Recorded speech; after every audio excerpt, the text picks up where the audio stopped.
future.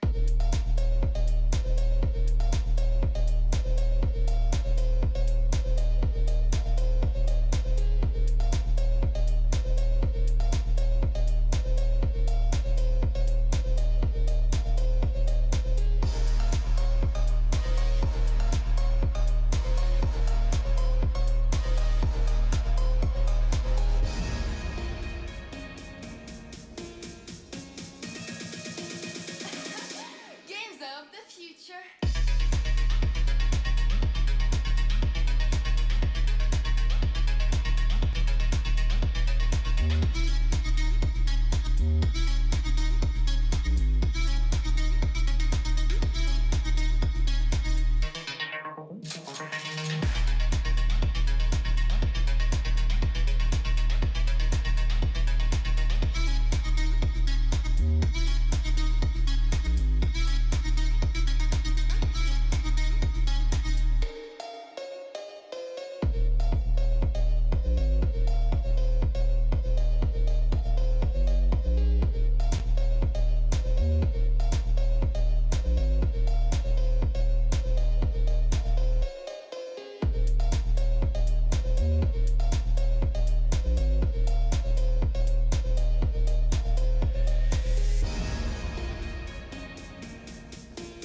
the future.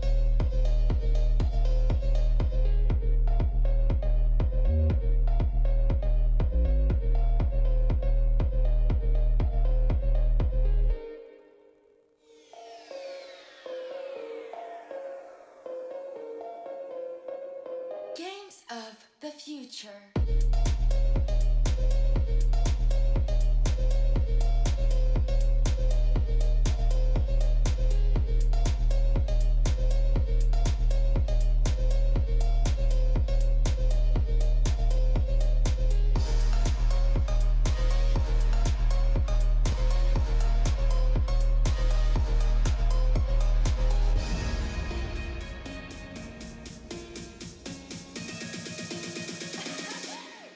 Of the future.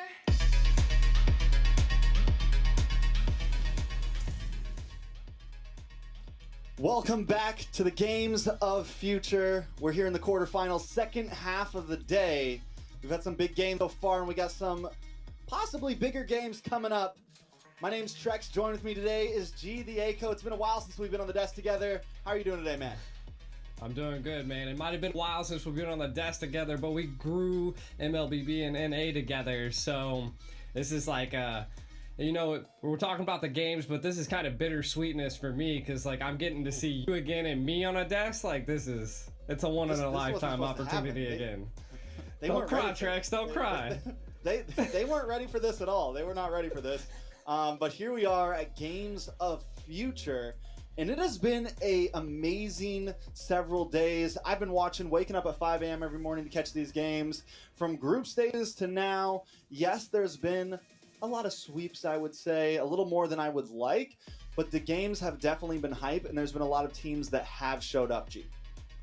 Yeah, that is true. And I mean, I've been there, man. I've been casting non-stop, it seems, but it's been a great experience. And these teams, man, they have been fighting their way up this bracket. Though most of them are sweeps, they're not normally clean, right? Like, I mean, you could say 2-0s, but they fight. Like, they bring everything that they possibly can to these battles. And I've seen teams pressed against the wall and have to fight back so hard to be able to get that pushback and to be able to do that 2-0 sweeps.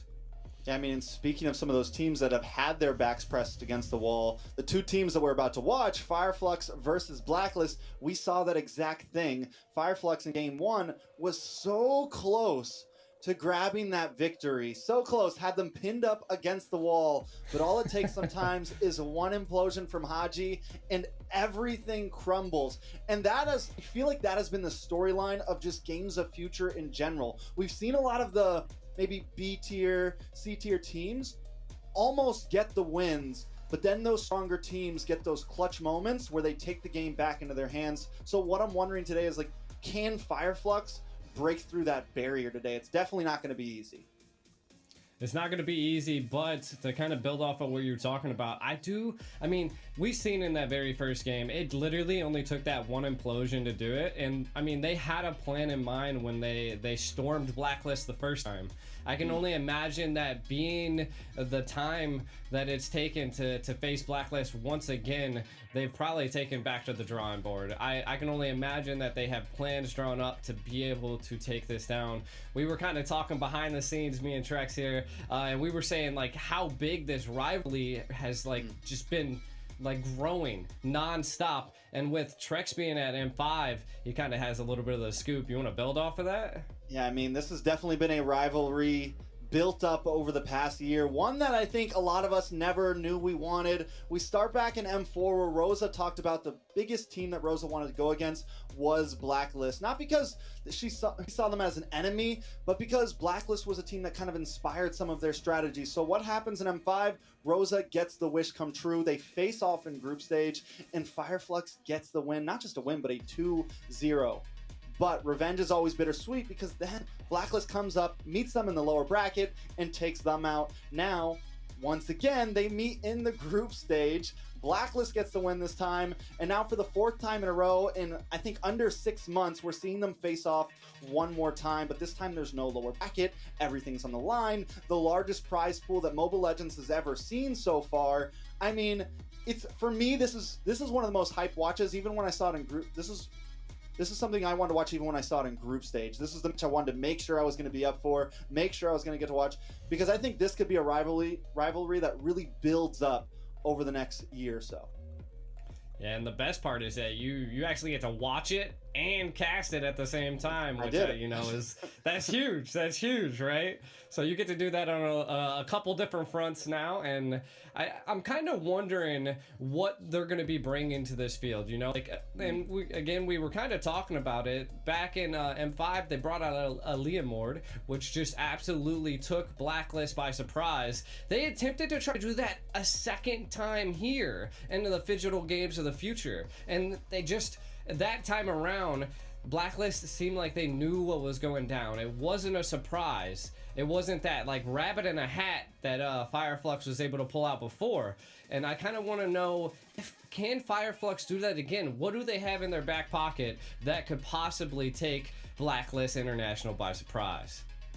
Well, I think at the time before, it was a great pocket pick. Back in M5, it was a great pocket pick. It was a great surprise strategy. It's something that could catch you off guard.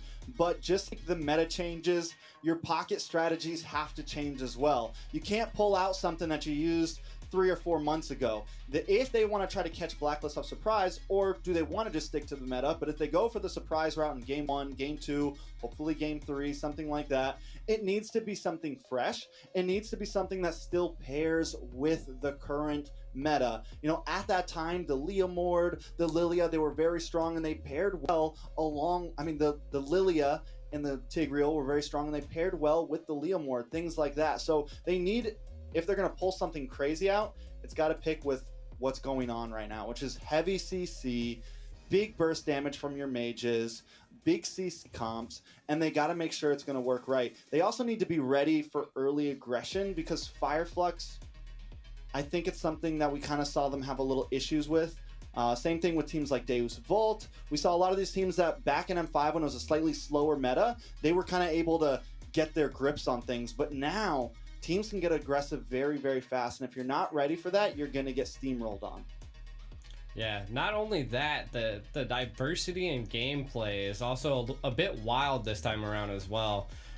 You can either be steamrolled early in the beginning, or the teams can like AP Brent. Like they they stay relaxed. They don't care if they lose one or two like actual turtles or anything like that, and then they're able to come back, get a little pick before the Lord, and be able to turn things around. AP Brent's disgusting, man. They're a completely different beast. Like, they will give you the gold lead in the laning phase and just be like, it's all right. We're going to collect interest on that later. Don't worry, man. They're just loaning that gold out in the laning phase with a nice 20-50% interest, because once the 5, 6, 7 second Lord comes in, 7-minute mark or so, they just, I mean, they're taking fights that any other team would lose with that type of gold deficit, and they're coming out on top. They're definitely a team I think could be in a grand finalist for sure. But on this lower bracket, like Blacklist, I think a lot of us wondered how they were going to be able to do with the slight roster change. And they've had a lot of roster changes in the past year. They brought in Renny J, they brought in Sensui, and then now Renny J's gone, Haji's on Rome, which a lot of us question about, but Haji used to play Rome. We've seen him do well. He used to swap around with Venus back in M3, so this isn't something that's new to him, and he's able to really pull it off. I feel like the team in general has just, they never seem to falter. I can never count Blacklist out no matter what kind of roster changes they have. That is true. That is true. I mean, it could be one or two, but I mean, I think what ultimately puts Blacklist on to that first tier is that they have 3 coaches, right? That allows them to not only have like a coach, like they can almost have a coach per person and individually kind of like they can just do it one-on-ones, right? Instead of normally it's one coach for the whole team, right? And I think personally I think that's kind of where it can come from, right? They can build off of that. They can essentially tailor individual people to what they need to do in the Land of Dawn, right? And that's what I like from Blacklist International. Now, the biggest thing about Fireflux, right, is that they have a lot of Incendio supremacy inside their lineup. And that's one thing that I find pretty awesome, to be honest, because like when me and you were at M4, we actually got to see Incendio and see what they could bring to the field. And I mean, it was almost a rivalry between Incendio and the Valley back then. So, I mean, every time I was in a room with them, being a KOL at M4, man, the amount of times I've talked to their like coach and everything like that, and they're like, "Oh yeah, we got you." It was a pretty good experience. They always, funny that their name now is Fireflux. They always bring the fire, and I love to see that. Yeah, I think they're definitely a team that Fireflux is just, Turkey in general, the region has grown so much. Fireflux, as you said, before Incendio Supremacy, I'm guessing after M3 got some sponsorship going, we're able to kind of rebrand into Fireflux, and since then, they have just kind of grown and gone through the roof. They've been a team that, for me, I've followed pretty closely because it's amazing to be able to see some of the regions that in the past were never able to get out of group stage now be top 5, top 6, top 7, top 8, things of that nature. They're a team that, even though they're definitely the underdogs, you can't help but kind of want them to win. You can't help but kind of want to see them do well here. But it's definitely going to be one of their hardest tests and one of their most important tests because, as we said, this is the largest prize pool MLBB has seen yet. Later on, we have some bigger prize pools coming in the year, but so far, this is the biggest thing yet. A lot of teams, normally they would take this time of the year to kind of re-roster. You know, it's not M-Series yet. It's okay if we're not able to make it to MSC. Yes, we want to, but we're trying to think of the long haul. But a lot of teams, after we heard about Games of Future, after we heard about MSC, all these things, they decided, all right, we're just going to lock in our roster. We're not going to switch too many players. We're going to get right back to the drawing board. No rest time. We need to practice, practice, practice. And now Fireflux here once again, playing possibly one of the most important games of their life.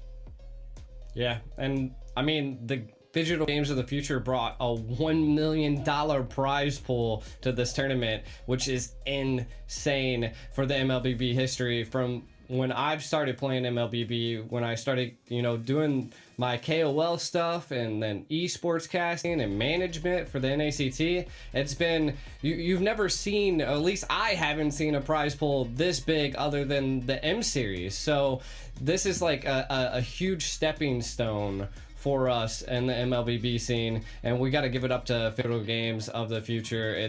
man, it's where you can bring the physical and digital into one Unite. And we'll probably see maybe some videos if you guys were watching a little bit later. Man, those videos are so inspiring, and if the teams don't inspire you, the videos definitely will. And I can't wait to see these two teams go at it. Now, later on in the night as well, we'll be seeing Onic versus RCC. That's also going to be, I would say, like a match of our time, right, Trex? I think it's going to be an interesting match. I think I definitely put Onic as the favorite. I honestly, I don't think it's as close as Fireflux Blacklist. But the RCC, a lot of people didn't even think they were going to make it this far, I feel like. I think a lot of people felt like they were the underdogs in this event. They surprised us they surprised some of us getting out of group stage. I think a lot of our eyes were more on Deuce Vault from this region. They did so well. Deuce Vault have been monsters. Deuce Vault, though, came up short. RCC gets the win over Team Flash, and now they're up against a giant hurdle. I mean, can they keep this run going? If they can get the win on Onic, I think it is huge. I think it is probably one of the biggest upsets we have seen in a very, very long time. And I'm for it, man. I love a good underdog story. That's what we're looking at pretty much here. We're wondering if Fireflux and RCC can make mountains out of molehills here. Can they cross over this? It is not going to be easy. Yeah, that is true. Well, I do believe we might go on a quick break here. So I'll let production take over from here, and we'll see you guys soon.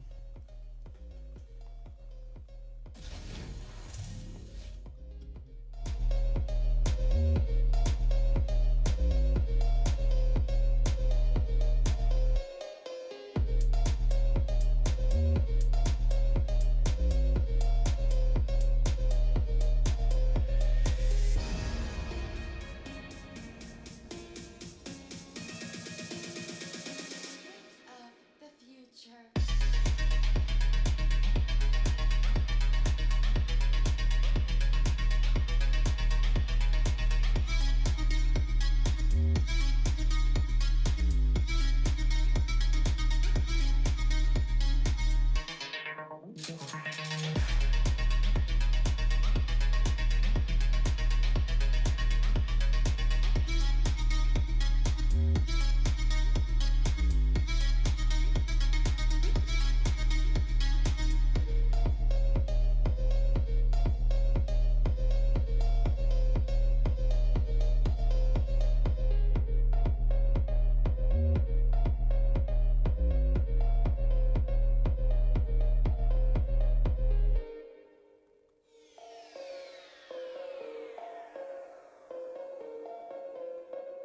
Games of the future.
future.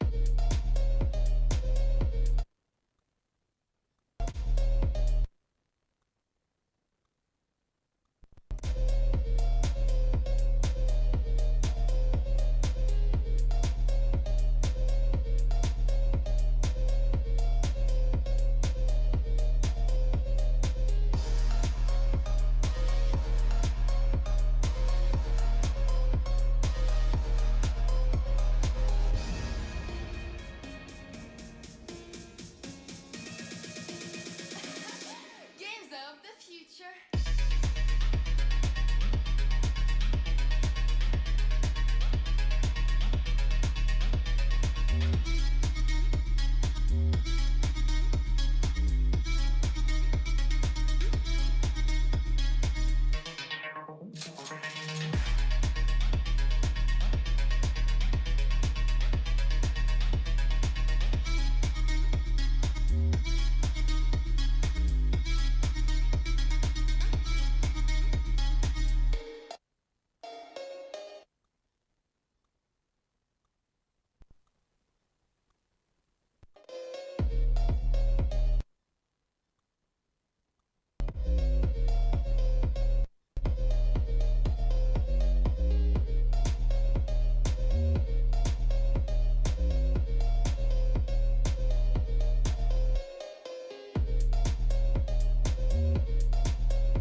Games of the future.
Games of the future.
future.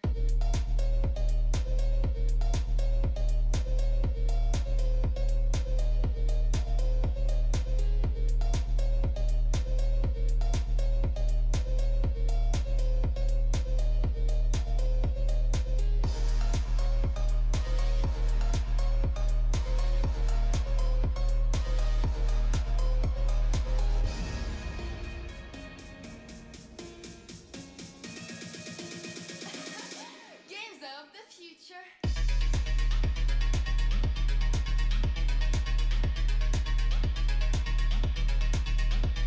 Games of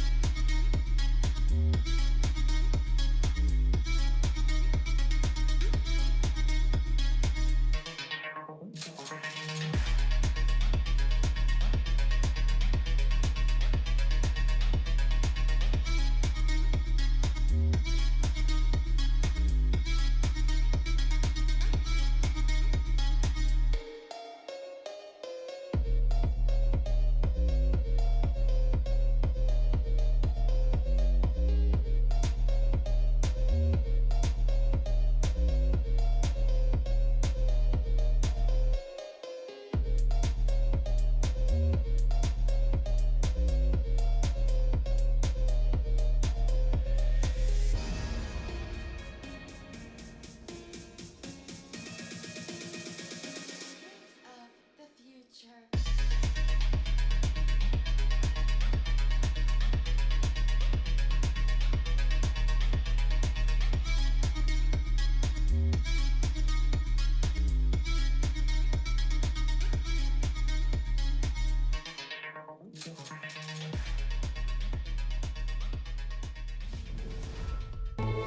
In a world that seeks a balance between metaverses and healthy lifestyle, video games and traditional sport, live shows and web entertainment, we found the only way to harmony.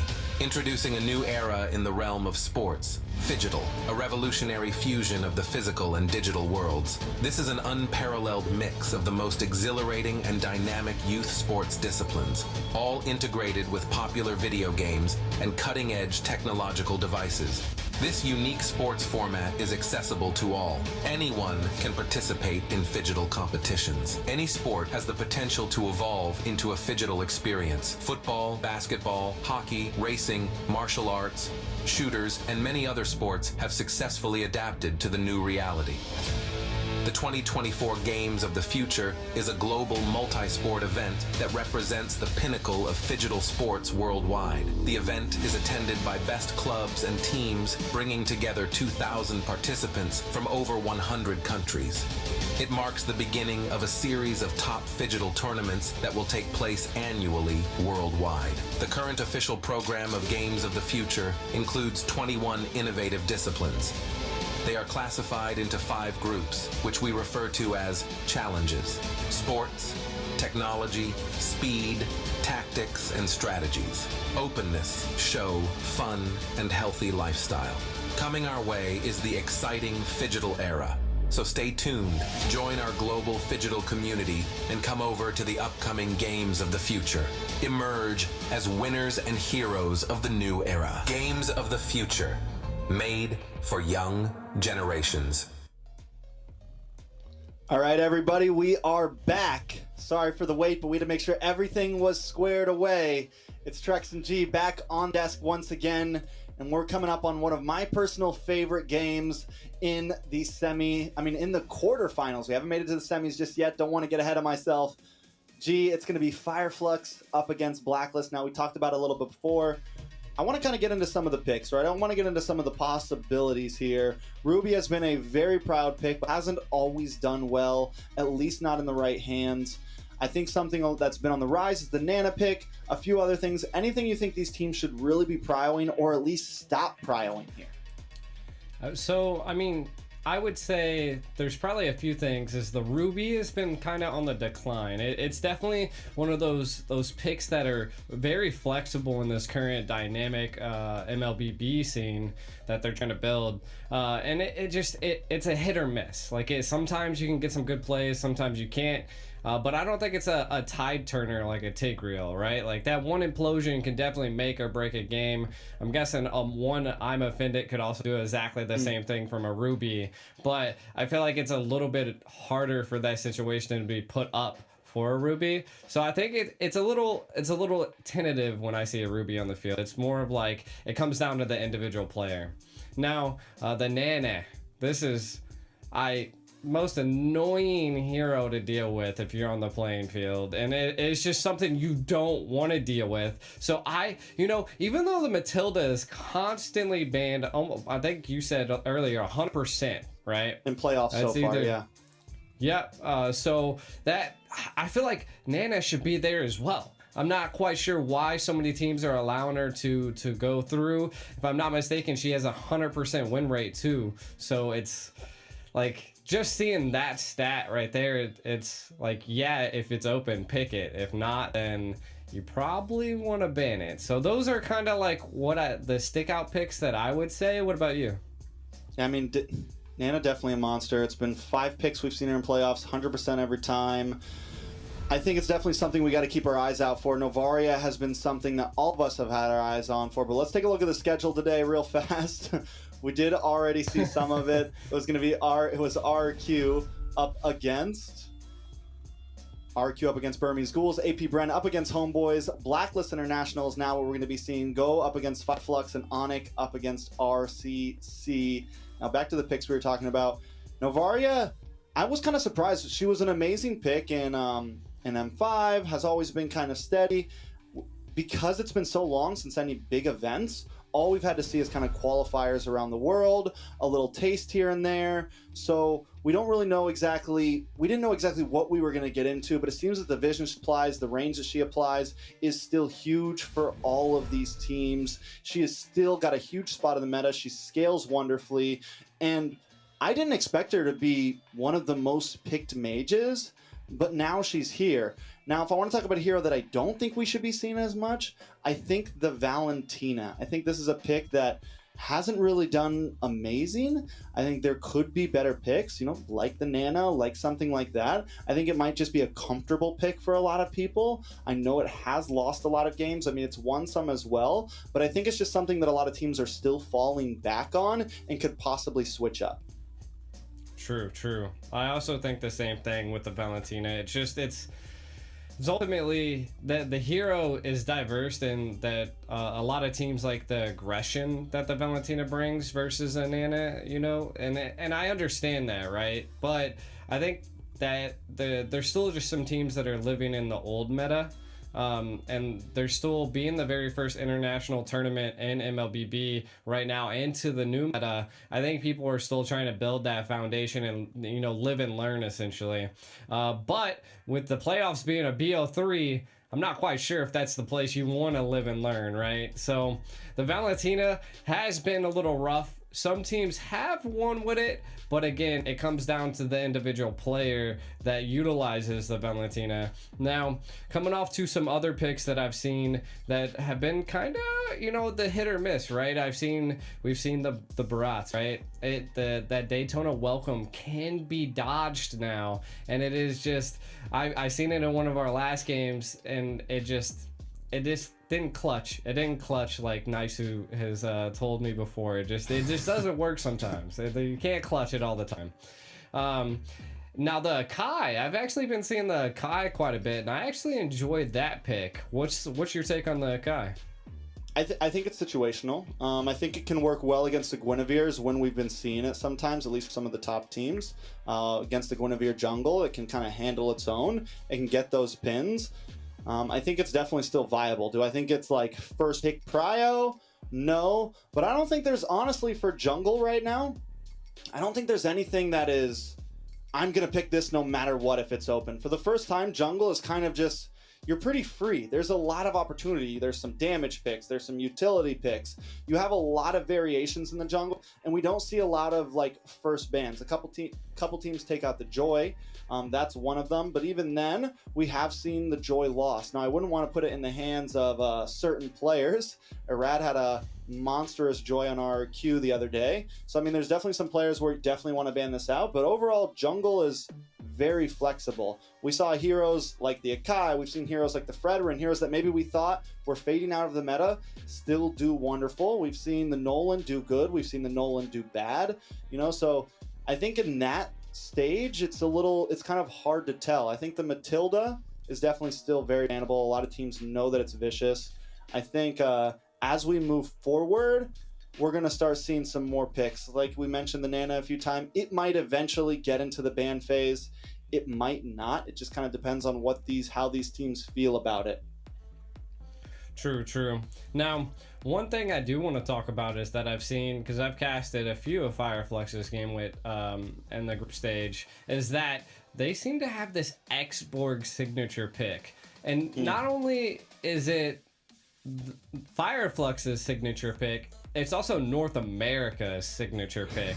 It's something in North America that we've been constantly known for, is that Xborg. So kind of seeing Fireflux, it seems like Xborg doesn't really ever get banned. Let's face it. If it gets banned, you know why. Right, and I think Fireflux is probably going to utilize that a little bit into these coming up games against Blacklist International.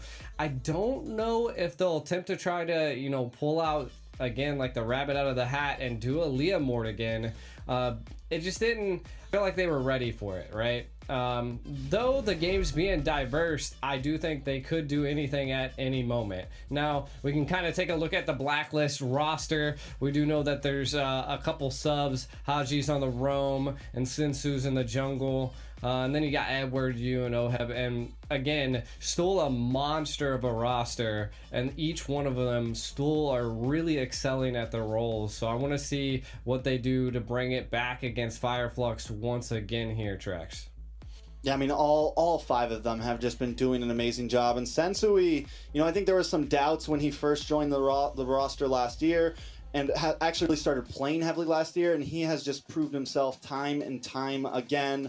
But let's take a look at Fireflux roster. We're going to have Rosa in the mid, Alien, Sunshine, Apex 47, and TNZ. One of the players I really think we need to see something from is Apex 47 here. We saw him do some amazing sets. We've seen him do some amazing things in the past, but so far, I kind of have felt like he's lacking a bit. Rosa as well. I don't know if it's just the meta for Rosa. Back in the past, Rosa had an amazing Lilia. I need these two players in the mid to set the pace for their team. They need to be the aggressive players that we've grown to love over the past year. If they can't be that, then Blacklist is most likely going to dominate in the laning phase. They're going to dominate in the mid phase, and they're going to be able to out-rotate them and just always have the upper hand. So I don't know if it's completely draft. I think it's going to be the way they take the pace of this game. True. And one thing that I've noticed about Fireflux is they like to press Blacklist International as much as they possibly can, right? And I feel like that was their goal going into their very first games against them into the Digital Games of the Future, is that they just wanted to not leave any breathing room for Blacklist International. And again, if they can pull that off, I think it could be something that Blacklist is going to have to be worried about. Now, Blacklist, when they're pinned against the wall, like kind of what I was saying earlier, they kind of become predators. Like, and Fireflux became the prey last time when they did push them against the wall. So I'm wondering if they're going to take more of a tactile approach coming into this next series. And again, it's a best out of 3. So first game could be the filler outer, and then the second game could be the one that they utilize everything that they've been planning. Again, I think it's just going to come to fruition if that's what they attempt to do. I don't know if they'll go the aggressive route. I think they might go the tactile route. Blacklist International, they seem to been a little aggressive once things settle, so I can only imagine that they might go the aggressive route. Maybe some set tanks that we'll see from Haji or something like that. I mean, the implosion that we've seen was crazy, but it looks like we'll be jumping into something here. Possible video. Looks like we're going to be jumping back to us. Here we go. Hey! Wonderful video there. Quickest one we've had so far. Now, one thing, right? You mentioned the Xborg earlier. We have Yes. seen the Export, like, not just from Fireflux, but AP Bren picked it up before. In group stage, a couple other teams have used it here and there. It's definitely not like a pick every time. But what I've been noticing is, in theory, I think it's mainly used to counter something like the Barats. Sometimes to either counter something like the Fredder, and to deal with some of these utility tanky jungles. The Barat mainly, because he doesn't really have a dash. He does have the Daytona's Welcome now, but still, when he's moving towards you, it is just a straight shot. And the Export has the possibility to kite, to cause chip damage, to do true damage, and it's just something that pairs well up against it. Now, should Fireflux be picking this all the time? No, but if they want to try to let that Barats through, which has been a monster in the jungle, if they want to try to let Blacklist have something like that and use it to counter, the possibility could be there. Again, though, I think they're going to need to come into this game I mean, I think their draft isn't horrible. I don't know if they're just completely getting out drafted, because as we saw before, they almost beat Blacklist. I think it's just execution, the way they approach this, and they can never sleep on Blacklist, and they definitely need to watch out for Haji, because you mentioned aggressiveness, and yes, when Haji was roaming before, he was an aggressive roamer. That was the swap between him and Venus. When they wanted something like Chow in the roam, that's when Haji would come in. When they wanted a support like Estes, that's when Venus would come in. So now, without Venus, without Wise, we're definitely seeing the much more aggressive side of Blacklist. We've been seeing OHEB. We've been seeing all of them just stomp through teams. But we're going to be taking a look at the stage now. Pretty sure we're going to be having the teams walk on soon. You know, the trophy is simple, G, but it is prestige. We got the brick here. We got the big box. I don't know how heavy that thing is, but it looks heavy, and I'm excited to see some of these players lift it up. I like it. Digital Games have done a wonderful job with this stadium, a wonderful job with the vibe overall, I feel like. And Blacklist International is going to be our first team walking on. We got Yue in the mid lane. This guy has been a monster back-to-back. Sensui in the roam position. Edward in the EXP. One of my favorite players on Blacklist right there. Haji going to be in the roam position. My bad. Sorry about that. And then we have Kalad. OHEB in the gold, been doing an amazing job. G, how you feeling about the team? I like the team. You know, I've always been a pretty big Blacklist International fan. And even if they got subs, I still think they still got a good comp, and we can kind of see them walking down the stage. They look very comfortable. I even like how they're showing love to the fans, right? You know, the people that are in the VIP is what I'm suspecting there. And then look at the trophy. One thing I gotta point out is this stage is absolutely gorgeous. I don't know about you. I didn't get to too much of see M5 stage, but M4 stage, like this is great compared to M4's stage. Yeah, it's definitely an amazing stage, and the teams are going to walk back to the respective positions as the next team prepares to approach the stage. This is Fireflux Esports. We got Sunshine. Has been part of this team since the beginning. Apex 47 on the roam position, ready for the big sets to happen. Rosa has become a huge trend and has grown many fans in the Philippines. Alien as well. TNZ coming in as well. I am hyped for this team. I want to see some big plays. I want to see something happen. I want to see them push Blacklist against the wall this time, but not back off. They need to be able to go all out if they want to take this win. Definitely. And I think Fireflux has that grit and that tenacity to be able to, you know, apply pressure to Blacklist International. And again, it's a rivalry in the works. And if they can secure this deal against Blacklist International, take the win, I think it's just going to solidify it, right? And then you can already see, I love, like, they're not shy. Like, look at them. They're ready for it. They've been on stage before. This ain't going to affect them. And it looks like they're going to be heading to their seats as well and getting ready for the drafting phase here in the Digital Games of the future. I can't wait to see what they can bring out. Yeah, you know, I gotta say, the crowd is packed right now. People are still coming in. People are still making their way to their seats. This is a game a lot of people are excited for, you can tell, because the seats have not always been full like that. Yes, I'm surprised how well the seats have been full over the past several days, but tonight it seems like this is a game that a lot of people want to watch. And it's going to be hype, man. It better be hype. If it's a 2-0, I'm going to be a little bit upset. I don't care who wins. I just want to see a game in the playoffs bracket go the long way.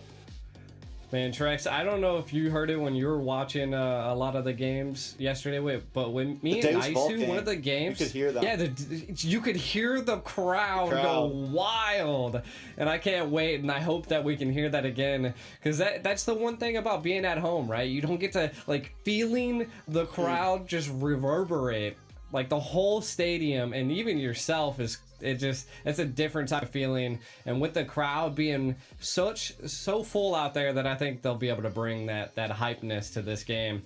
Now, be it for BLACKLIST International or be it for Flux, we'll have to figure out. And I can't wait to see it. Yeah, it's definitely going to be a good one.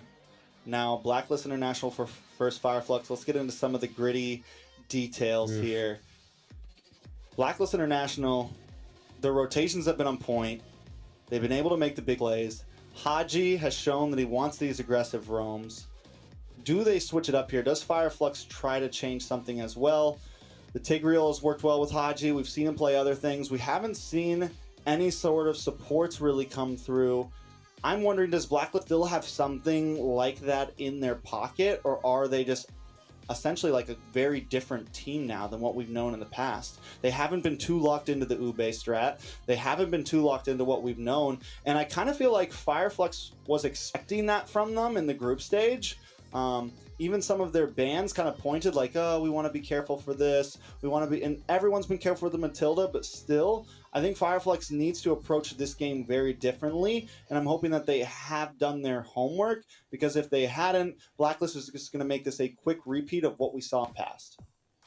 Yeah, and one thing that kind of sticks out to me from BLACKLIST International recently is that we've seen one TIG game, right? But the rest of them have been Rafaela.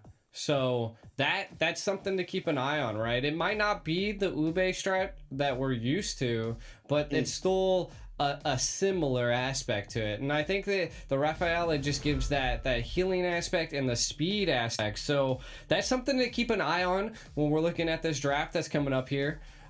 Is what are they going to opt to go for? It does seem like the Roam and the EXP are normally the first picks, right? And they're normally some flex picks, right? And if we don't see a Guinevere ban here, BLACKLIST is probably going to want to opt to go for the Guinevere, if I had to guess. But again, it's a little too soon to say. What do you want to see, Trex?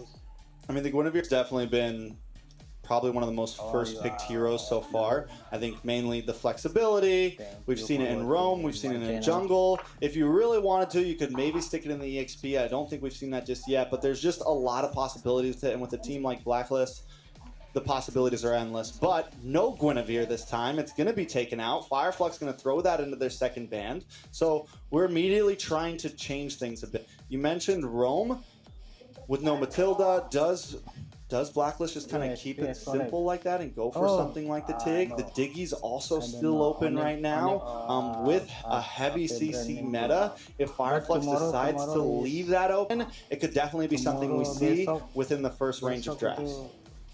Definitely. And I think it could be a little tentative right now, but you know, Ruby, they like to pick the Ruby, even though it's not my favorite pick. The R-Lot is still available. There's still heavy hitters here. I mean, they could opt to go for the Nana early.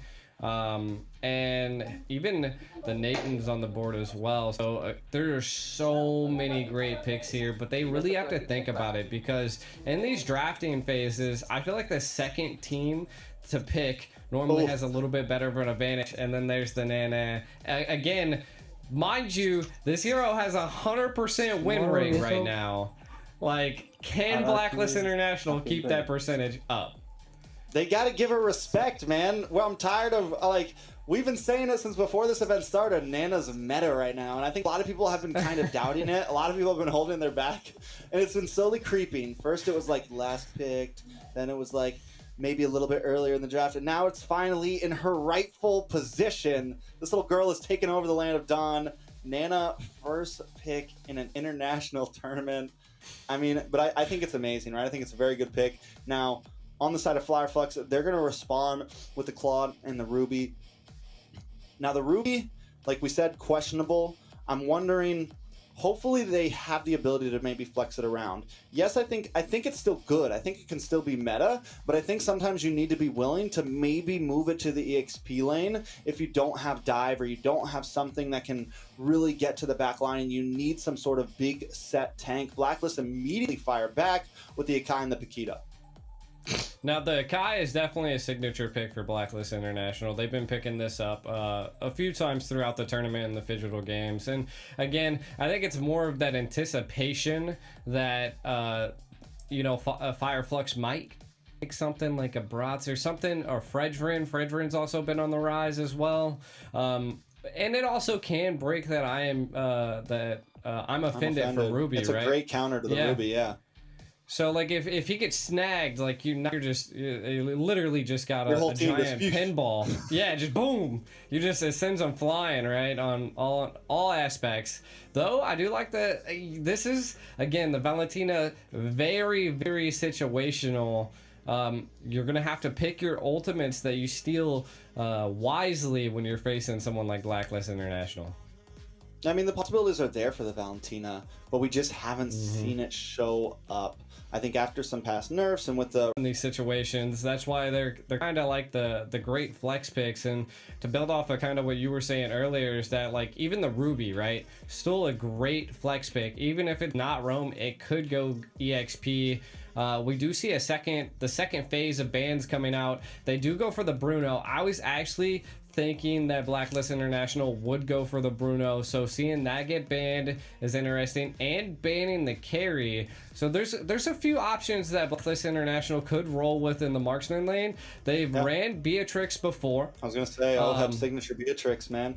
Yeah, they've ran Beatrix before. They've also ran a Clint, so we could see either of those show up, and we're still in that teeter-totter if we're getting a roam or not here for Blacklist International. Yeah, I think a big possibility we see the Beatrix, maybe the Ixia from the side of OHEB as well. Clint we've seen come up. I'm not sure if I'm crazy about it just yet. I think there are some better picks with nice range. He could also pick something like the Brody.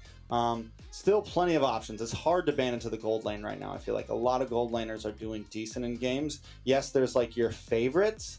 Claude has been a very popular pick, but I don't think it's game over for OHEB. Blacklist International kind of thinking, all right, maybe this Ruby will go EXP. We're going to ban out the Minotaur just to play it safe here, which I like that because, like I said, for me, I feel like the Ruby is very flexible right now, and I think Fireflux, it would be wise for them to flex. It'd be wise to put something like the Minotaur, like a Tig, maybe like a Grok or something that can get that big knockup and help deal and break up the front line of what Blacklist International has here. Now, for the pick on the side of Fireflux, there it is. They're not going to swap it. They're going to pick up the CC. So they get that. It's been a powerhouse pick. How is it going to pair up against the Paquito, though? It is true. It is true. I mean, the sustainability there, the poke is there, and just the ability to harass, right? From what I'm seeing from Fireflux right now, they look like they want to be the aggressors. Again, this is what I've seen that they decided to do quite a bit. From what I've seen is that they push Blacklist against the wall. They want to put as much pressure as they possibly can on them and to not allow any breathing room, and hopefully forces Blacklist International to make mistakes. Now, I feel like that's what the CC can do. It again has the sustainability, can poke you and keep you at bay, and it also make you think about a decision if you want to go after them or not. I do. Again, you said the Brody pickup's pretty good. Now, the question I have is, what are they gonna do? Oh, disgusting. Whoa! How do they answer that? Hold up here. We just got the Estes by Blacklist International on the scene. You were talking about it, the Ube strat. It's a little wild now. We're seeing it with different people on Blacklist International. How can Fireflux respond to this? That's the real question, right? They do have the Claude already, so that helps a little bit. I was going to say, do they just go something tanky? Go for something like the Fredrin here? That's what they pick up, but that is tough against this Akai. This Akai is going to be the big problem. It's going to be the big wrench in Fireflux's plan here. It's like, how do they get around that? You mentioned it as well with the Ruby. Ruby's going to Apex 47 is going to have to be so careful about using these I'm Offendeds. The rest of the team trying to fight for these turtles after Akaya's level 4 is going to be so tough. It is definitely going to be... It's a rough game for Fireflux for me, at least. There's definitely the possibilities. They have the damage, they have the CC, they have the Claude to dance around, so the Claude can be a nice answer to the Estes to kind of melt down some of that heal, similar to how you would use the Claude to deal with the Netherrealm from Fermis. But it's a lot of... It's going to be a tough way to approach these fights for the side of Fireflux. We are going to be jumping into the land of Dawn now, though. This is game number 1G in a best of 3 in the quarterfinals for GOF. How you feeling about the draft? All right, man. Let me set this up for you, man. Like this is where it's gonna go. This is where it's gonna go, right? We got the Ube strat, Blacklist International. Again, nobody can pierce their backline from the side of Fireflux, right? Nobody's going to touch Brody. Oheb's going to be impossible to grab, and that's how I see Blacklist International. Fireflux, they're going to have to figure that out, right? The response. They're going to, again, if they're going to be pressuring Blacklist International with such an aggressive comp here, we need to see them find the back line. So I need to see pinpoint precision from Fireflux. They need to be controlling the river as much as possible to keep Blacklist International at bay. And we're already kind of seeing the pressure being applied by Fireflux here. Yeah, here's the problem, though. Blacklist International, with that Estes, they're looking for that mid-game spike. They're looking for that mid to late-game spike, even. So I almost want to see Fireflux not just protect, not just stay on the river, but get aggressive early on. And there's a little bit of aggression up top. Haji is going to get the heal onto Hoheb there. Sunshine not able to get any final hits.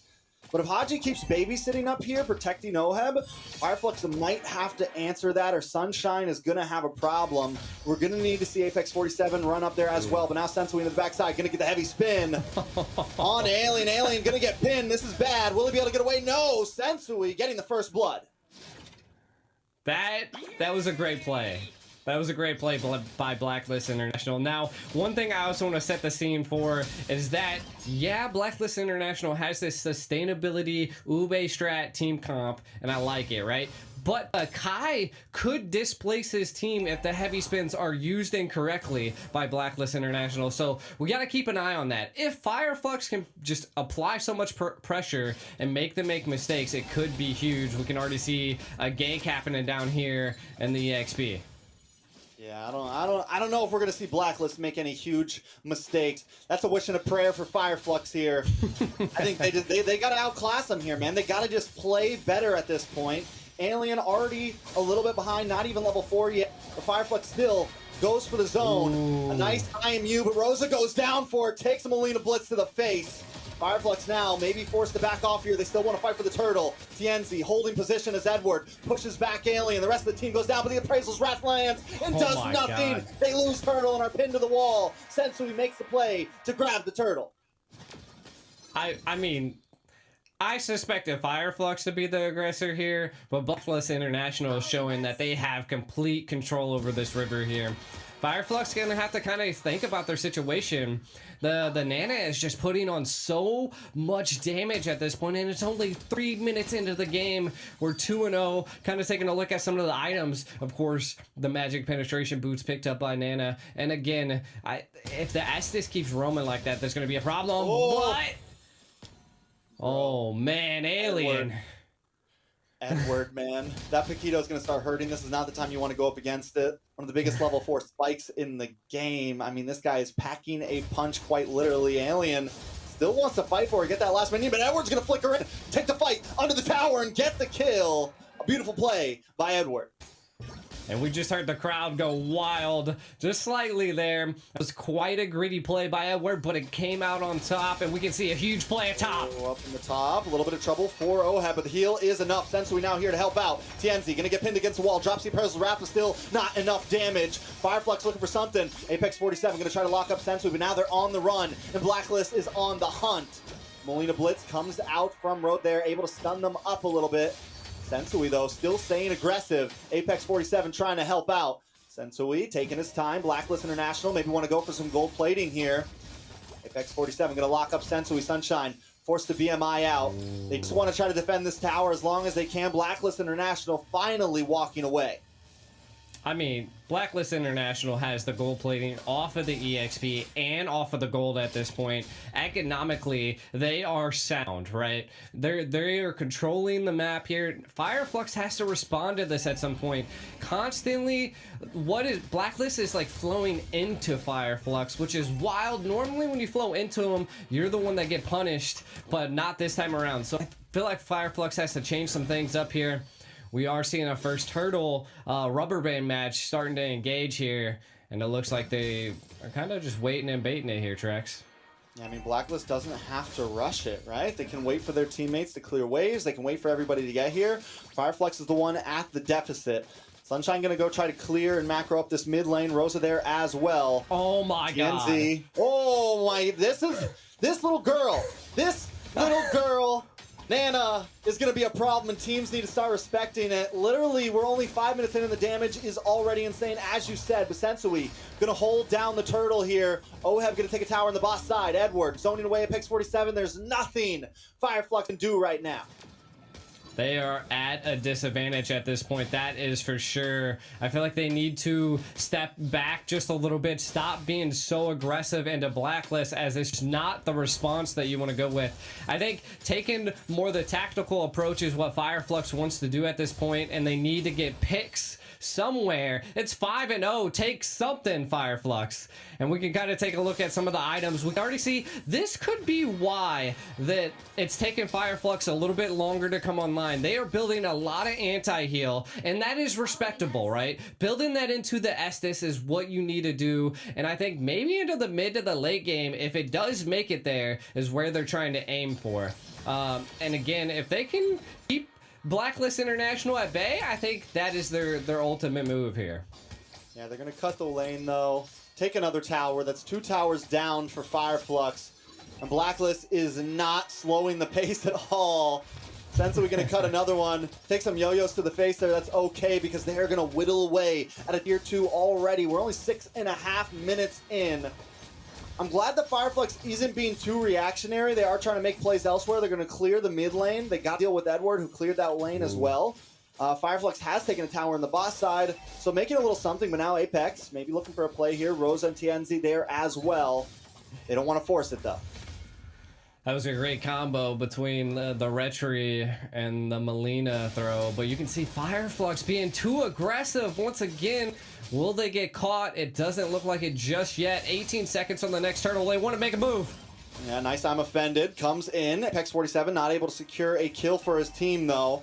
Fireflux does gain a little bit of ground there. They're able to relieve some breathing space, but still they've lost so much up top, and they're going to have to continuously send someone up there to clear that wave. And I was wondering about that. I was like, did you overstay your welcome into that mid lane to try to make a play? And they didn't get too greedy, so I like it. I do think that they need to be able to make a play here for this turtle, though, Trex. There's just, man, at least they got one on the board so far. Yeah, Edward's one we got to keep our eyes on. He is deadly right now. Key position. Does look like Tianzi's going to maybe go back for the orange buff. No, he knows he knows the turtle's going to melt down too fast. Instead, they change pace. Go for Edward. Find the kill. Can Tianzi get to the turtle in time? A lot of damage. Does land down. Sensui able to take the turtle, but Yue on the run. An alien picks up the kill. Finally, Fireflux making a fight back. Sensui used the heavy spin just to disengage. Haji able to get the heal. But wait, watch, conceal play. Apex 47 looking for a target here. Gets a nice shot onto Sensui there. Alien finally starting to scale. Tensi able to get the stun. Sensui still up though, down to about half health under the mid tower. Fireflux taking the fight back to him with a 3,000 gold deficit. 4 people on Sensui with Haji's help was just... It was too much for them. They don't have the burst just yet. But again, I think that's going to be coming into the mid game. I felt like they were losing a little in the early game because they had to build that anti-heal. They have to prep for what's going to be coming into the future, and that is major team fights with an Estus on the field. And we can already see BLACKLIST trying to now respond back to the aggression Fireflux did utilize there. And again, I think they need to kind of focus on more neutral objectives, though. BLACKLIST, man, the way they're moving around the map right now, just this position is the same thing they just did to the top lane, right? It's the same exact thing they did to the top lane. They come up, Sensui cuts behind the tower, gives enough space for the rest of the team to take the tower. They're not going in for fights, but wait, Apex 47 wants the fight, but they pull in the pinball, knocking everybody back. Sensui able to get away, his team away to safety. BLACKLIST International got what they came for. They completely crumbled both off lanes and just opened up the map for themselves. You know, I almost feel like Fireflux is playing capture the flag at this point. It's more of how can they get to Haji at this point? Can they take out the Estes as their sole goal? And then the moment you see them attack, all of BLACKLIST kind of surround Haji into like a circle. And it's just nasty. And Fireflux is trying every aspect, taking every route that they possibly can to try to take out Haji. Now, we're going to see that coming into the very first Lord. I do think this is like, there is a good economical lead for BLACKLIST International, but the first Lord could be the breathing room Fireflux needs. So I feel like they really need to contest this. And if they can get a pick here, it'd be big. Yeah, I think they want to stall just a little bit, give some time for Sunshine to get in position, but it's definitely fightable. I don't know if it's winnable, but they could try to go for a steal. They could take this fight to BLACKLIST International. We've seen teams get wins with bigger deficits, and TNZ gonna hold the front line. Alien also starting to scale a little bit, finally getting some items locked in. We're starting to see the damage come from that CC. The person they need to watch out for, though, Yue. One big Molina blitz could cause destruction for the side of Fireflux here. Sensui gonna start zoning away. Haji still has the blessing ready to go, but road to the backside. Uses the heavy spin with the IMU, trying to split him up a little bit. Yue pops the passive, just trying to get away. Sunshine finally comes in with a blazing weapon, takes a face full of damage, and Oheb goes down. Fireflux collapses on top of them. The Lord still up, down to about 10% of TNZ, trying to get the better side of it. Can he make it? Sensui dashes in. Rosa finds Edward, and the Lord goes down. TNZ able to take it. Fireflux with a 4-man white. They turn the tables and taking the game into their hands, but Yue looking for the outplay. Does find Alien and may get away here to the mid lane right now. Rosa gonna be able to take a tower. Rosa coming down. The outplay. Yue. He does it every time. This man is a god. What in the world? Nobody can stop the Nana. It is just one after another dropped right there, Trex. But I personally think Fireflux did come out on a little bit on top here, right? They're going to be able to utilize this Lord again to have a little bit of breathing room. BLACKLIST now. They know that Fireflux has come to fight. The gold lead is now leading in their favor. This is insane. I mean, Sunshine also just picked up the Wind of Nature. He hasn't taken a single death, and before that Lord fight started, I wanted to mention that he's kind of been their saving grace. He's been away from the team for a while, and he has been able to scale, and that's been his job, just get some gold up. Same thing with Alien. Yes, Alien's taking the 4 deaths, but Alien is back in the game and causing mayhem. Fireflux with a 2k gold deficit have now taken the lead by 3k and taken away more towers. And that is what the shutdown is there for, right? Shutting down you was probably the best thing that Fireflux could have done. Though, we could see how just crazy the Nana is. Again, I think Fireflux is responding very well. They were struggling in the early, but again, I noticed that they were picking up a decent amount of items that would counter the healing that Haji is going to bring into it. Can he keep the Ube strat going? Fireflux is they're responding very well to it, and dude, that fight at the Lord could have leaned either way, and I think it all came down to Sunshine flanking there, right? And BLACKLIST tried to respond to it, but it wasn't enough. And again, what was it? Sensu jumped into the Lord and then I think ended up dying, and it allowed TNZ to secure that Lord. And now Fireflux has control over the Lay of Dawn. They do, but just like Fireflux was able to win a fight at a deficit, BLACKLIST could do the same thing at any moment.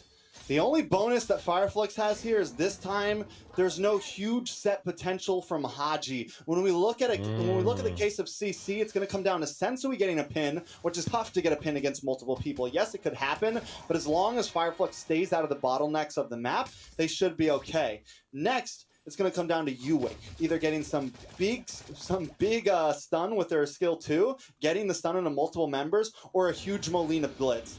It's definitely going to be tough for Blacklist to pull something like that off, because without that, Fireflux may be able to kind of control these battles now that the gold is in their lead.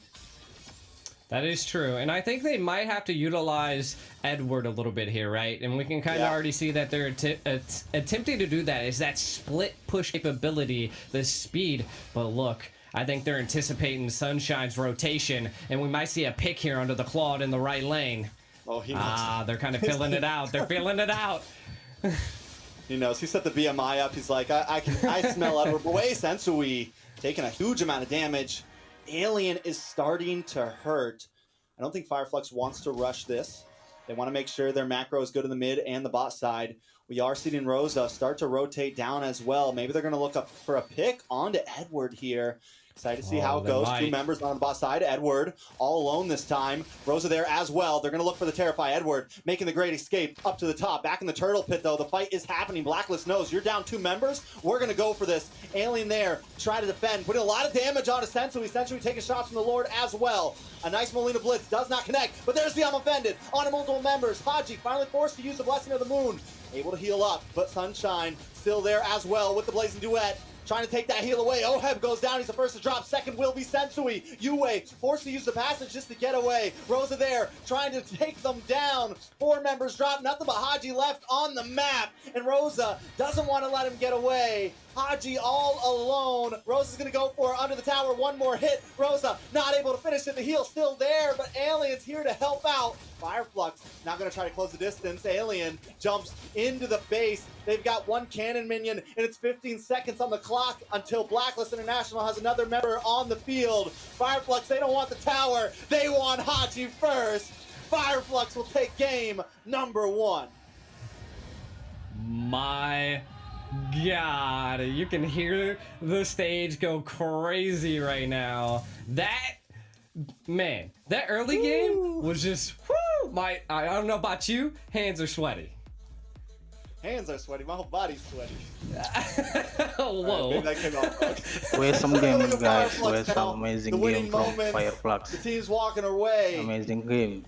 Blacklist knows, man, maybe we underestimated them. Maybe we tried to be a bit too Not aggressive. expectation They were by able many to just people. completely stomp them in the group stage Something there. surprise. And they came in aggressive. They had map control in the laning phase all the way to the mid game. But then that one Lord, Fireflux turns everything around. Yeah, and sometimes that's all it takes is one major objective like a Lord, and you can just see, I mean, again, Fireflux, they kept forcing Blacklist International to, again, make decisions, and the team gets split, and that's the worst thing you want to do when you have an Ethos. Like, you can't heal everybody if you're split left and right, and I think that's, again, that's what Fireflux was able to do. If I'm not mistaken, I seen Rhoda steal quite a few heavy spins, and I think that's what caused the split between Blacklist International on some of these Lords, and I think this is where it kind of went down. We were at the 15-minute mark, and I'm offended. Utilized their heavy spin a little bit too early, not utilized, and then another heavy spin right there, and it caused them to be able to jump into the back line. Look at Rosa keeping them at bay and corralling them into FF at that point. It was just huge for Fireflux and Haji, the last one standing. I could not believe what I seen, but it looks like Fireflux has brought the fire. They've broken the code once again. The rivalry is true, boys. Let's take a look at the kills real fast. Fireflux end up leading in the end with 12 kills, 29 assists. Wait, what? I think that's just over the whole board. Just over the whole board from everybody. I was like, something didn't add up, but it does look like Sunshine is going to be the MVP. I like it. I Trex think was like, Sunshine math isn't mathin'. Yeah, this is Meta not supportnya happening, belum berjalan bagus. Look like the MVP is Blacklist gonna go meta with Sunshine, supportnya which I belum think is jalan very bagus. well deserved. I do as well. Again, you can kind of see Satu like tim we yang were seeing that Edward was trying to di split the turnamen ini ya, lanes yang and pakai force a meta little support bit yang of decision making by berjalan bagus sampai Fireflux, brand and kemarin. Sunshine just able to read those Kemarin juga ada scenarios di and RRQ pakai avoid meta an support environment that dua could have hero caused support gitu a juga situation for kalah pertama Fireflux pas was lawan huge. Being Fireflux juga kalau 206, nggak salah. 16% of your team damage, not a lot, but you got to think about it. Like he Malam didn't ini die, he scaled Blacklist up like pakai he should have, and meta then support ended juga, up pakai dua hero carrying support. into the Kalah major juga. fights that they needed him. I mean, he just did an amazing job, and even like you mentioned, Alien, everybody on the team, they were able to hold on there when they were down. Yeah, Because nothing new honestly, to in my Black eyes, Sam. I was like, oh, this is GG's, man. This is over. Blacklist is just stomping them. They were controlling the map. They were controlling the tempo. They were taking away towers. They were doing things Nothing new from and doing Blacklist. it very They well. still But the same chaos style. of Fireflux finally broke them up. I don't know whether it was a call at some point in the middle of the game. But what they were really able to do was start splitting them up. They were able to not let Blacklist If huddle we- together. if They we were able see to the kind of heroes break Yue off, break Sensui away, pick get up by- Hachi just paired up by- with Yue and have Sensui by Fireflux, split up on the other side of the they pit. have more and that means power, everyone more isn't damage than capitalizing from the SDs. And then Blacklist. when they did get together, Sunshine was so good at timing his ultimate, so good at timing that blazing duet right in the nick of time, more towards the end of those team fights, that would kind of be the final nail in the coffin for those fights. And Fireflux, with all of that, is able to take game one. What does Blacklist do next? Well, from what I could see, But I think it the seems key, like this is the moment for, that me and Naisu were talking about Fireflux yesterday. Two in teams Valentina, in a best out of three. because Valentina, do they go for the the risky hero plays? can- And I felt like that was a risky play by Blacklist International. Yeah, it is what you used to use back in the day. Yes, it was a Not semi-Ube strat, but it's not Venus. Exactly. Like, and again, you gotta think of it like that, right? And I think it was risky. It was like trying to just, replace yourself and being that same person, and you just can't do that, right? And though I do think that Haji was insane on the Rafaela, I just think that in the team comp that they had, they were relying on Sensu to be able to initiate all the sets, to secure picks, and Haji was just there to more keep his team alive. And again, building off of what you said, Fireflux was just able to split them apart. And once they split apart, Blacklist International started to fall apart. So what we're saying is Blacklist needs to embrace the chaos, embrace the violence, leave behind your old selves, and embrace it. Just come in hitting hard, because that's kind of where they beat Fireflux last time. They put Haji on an aggressive roam. They had the team ready to play, and they were willing to go for those fights and just put it all on the line. And I think that's what kind of broke up because that's what Fireflux kind of wants to bring at points. They want to flip the coin and take it. So Blacklist maybe needs to be willing to flip the coin with them and take those 50 fights every time, but they got to make sure they have the right composition for that if that's what they're going to go for. Exactly, and I think ultimately I seen it like we could see that the match in the beginning was teetering into Blacklist's favor, right? But again, once we were able to utilize our item pool, we were able to see our items finally. It goes to show that essentially they just were lacking damage because they were building that anti-heal. And again, in this current meta, I don't think the first and the second turtles actually mean a lot. Like of course they can initiate a great snowball, but the first Lord is what makes it and breaks it for these teams in this tournament. So again, they were just building up that anticipation. Almost looked like AP Bryn right there. Yeah, I mean, yeah, Fireflux, they were really able to like turn the tables, and that's what I was wondering, like, because that's what separates, the A tier to the S tier, right? Is are you still willing to take those big Lord fights even when you're behind a couple thousand gold, and are you able to win them? And Fireflux has just kind of climbed one of those hurdles. So now Blacklist has to know, okay, we got to think the long haul here. We can't only prepare for early game. We can't only prepare for snowball. We have to be ready to take fights like pros, like top of the food chain teams at all points, because this isn't group stage anymore. This isn't, yesterday. This is the quarterfinals, and all of these teams do deserve to be here. And with one overlook any team can pull off a huge play, and that's what Fireflux just did. So yeah, I think Blacklist goes back to the drawing board. They rethink their situation. Maybe they don't change too much, but they kind of, I think it's more of a mental thing in game. We can't just think we're going to be able to beat these guys every time. We have to always be at 100%. 100%. 100%. I couldn't said it better myself, Trex. Like, they just have to, they have to bring that A game. Maybe, and it's not, like you were saying, not go so much back to the drawing board, but again, what Blacklist International Hoshi like sealed the deal with was set heroes, you know, something that could initiate, that has CC, not something that only has slow, right? And I think that's where Blacklist kind of fell behind. They were relying on Sensu the whole time. Yeah, it worked into the early stage, but was troublesome into the late stage. And you got to give up to Rosa too. You know, like had a little bit of struggle with the Valentina, but again, it was a Nana in mid, right? Like by far the strongest mage right now, aside from a Navaria in MLBB. And I felt like Rosa did really well. As just being able to get that heavy spin was crazy.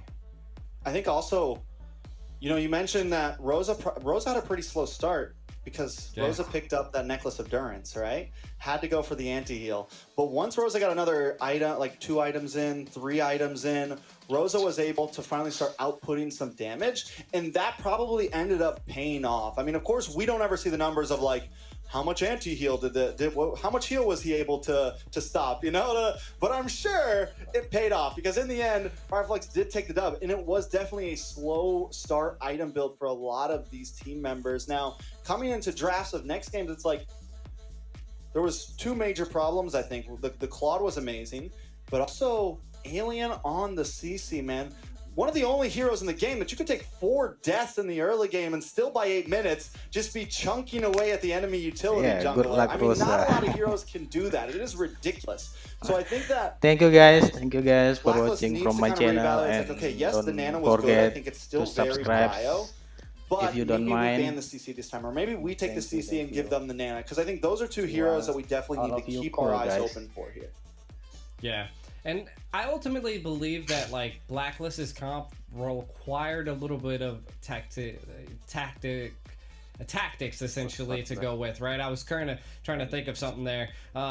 What was going on is that heavy spin. Every time the heavy spin would be initiated on a Lord fight, it would start splitting everybody up. And then if Nana wasn't able to hit the Melina Blitz, it could have just pushed the person right out of it, you know? And that's why it's so hard, is that you have to think about your situation. And I felt like the heavy spin into this situation wasn't the key. I think maybe a Fredrin, something that was more of a stationary jungle, would have been a little bit better for Blacklist International. And I mean, again, just go back to it. Go back to the fundamentals that secured your first place spot in the group stage, and then just take it from there. Yeah, I think you're right. I think the Estes pick was maybe very last minute, right? I think at first they had an idea of what they wanted to go for, and then they brought in that, and like you said, just didn't all mesh well. You also had Edward on the Paquito, who's wants to come from angles, is never really going to be able to capitalize on the blessing from the Estes. So just a lot of heroes that kind of don't mesh very well. Even the Akai as well. When you hit that heavy spin, you're going out there. You're kind of leaving your team behind for a little bit. So let's see if they do change something up. For sure, Fireflux changes something up. They're going to move over to first pick here. They're going to start off with that Pheromones ban. Once again, one of the only teams that has really been like heavily banning it. And I mean, they played against Blacklist a lot, and I think it's a fair ban against them. But still kind of surprised, because they do have that Claude in their pocket. And I think that Claude is such a great answer to those big sustain, those group sustain heroes like the Estes and like the Pheromones. On the side of Blacklist International, they're going to take out the Novaria. Yeah, and again, I mean, Fireflux, they could run it back, right? I mean, they're at the advantage. This is match point for Blacklist International. I mean, they could get a little risky with it. I mean, if it's not broken, don't fix it. But I think it was just they responded really well to what Blacklist International picked. And kind of seeing some of the other bands come out. We see the Joy. We've seen the Matilda. At this point, I don't know if we'll ever see a Matilda. Bavaria getting banned. I'm telling you, maybe at some point. But no circling eagles this time around. I'm kind of thinking, no birdies in the sky. That's for sure. But Fireflux, do they just run this back? Do they run it back, or kind of just wait and bait and see what Blacklist International goes with? I mean, of course they have the first pick, but Blacklist has the next 2 picks, and we'll see. The Kai, I'm actually surprised about this. Well, I think it's a good ban, and I think they don't want to hurt themselves. Maybe go for something here, right? Force Blacklist. I think Blacklist either chooses, do they ban the CC? Do they ban the Nana here? Something along that range. The Nolan is also still open. So I think they leave Fireflux by doing that, forces Blacklist to leave a few things open. Now Blacklist has to respond with, do we take one of these, or do we go for a full trade, right? Like, do we leave the CC, the Nolan, and the Nana open here? Something along those range. That way, yes, you get one of them, but we get a lot in respawn. They're going to ban out the TC, which I think is solid. My guess is Fireflux. Do they first pick that Nana here? You know, and I'm kind of thinking about it. They could go the more of the utility route on the first pick, but the Nana is so strong. But again, they responded really well to it. The CC definitely countered it, and I think that's why Blacklist International ended up banning it, is to not have that CC. They could possibly see a utility pick from Fireflux and then be able to get the Nana themselves. What are you wanting, Fireflux? They are thinking about this. Arlot? In the air.